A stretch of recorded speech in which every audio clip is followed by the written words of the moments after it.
मसूरी गांव अपनी हरी भरी वादियों और शांत वातावरण के लिए प्रसिद्ध था।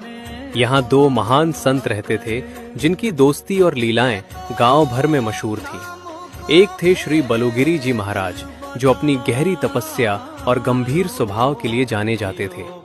दूसरे थे श्री लादू नाथ जी महाराज, जो हमेशा मुस्कुराते रहते थे और जिनकी बातें बड़ी मीठी और सरल होती थी। दोनों अक्सर गांव के बाहर एक बरगद के पेड़ के नीचे बैठकर बातें करते, भजन गाते और कभी-कभी बच्चों के साथ हंसी मजाक भी करते थे। गांव वाले उन्हें बाल जोड़ी कहकर पुकारते थे।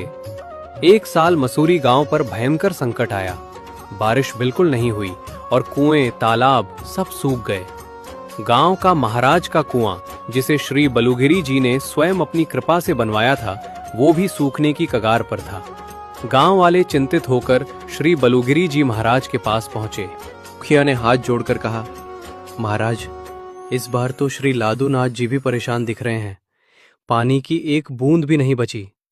अब तो आप ही कुछ चमत्कार करें। श्री बलुगिरी जी महाराज ने ध्यान लगाया। उन्होंने कहा, हर संकट हमें एक पाठ सिखाता है। इस बार समाधान अकेले नहीं, बल्कि एकता और सामूहिक श्रद्धा से निकलेगा। खोद दिया गया तो श्री बलुगिरी जी ने श्री लादूनाथ जी से कहा, लादूनाथ, अब तुम्हारी बारी है। अपनी मधुर वाणी से दत्त भगवान का आह्वान करो और इन बच्चों को भी भजन गाने को कहो। श्री लादूनाथ जी ने अपनी मीठी महाराज चुपचाप एक ओर बैठे, अपनी आंखें बंद कर ध्यान मग्न हो गए। जैसे ही उन्होंने 3 परिक्रमाएं पूरी की, अद्भुत घटना हुई। गड्ढे के तल से अचानक मीठे पानी की एक पतली धार फूट पड़ी और गड्ढा पानी से भरने लगा। जब गड्ढा पूरा भर गया तो श्री बलुगिरी जी ने अपनी आंखें खोली। श्री लादूनाथ जी ने भजन समाप्त किया। श्री बलुगिरी जी ने गांव वालों से कहा, ये विश्वास और भक्ति का अमृत है।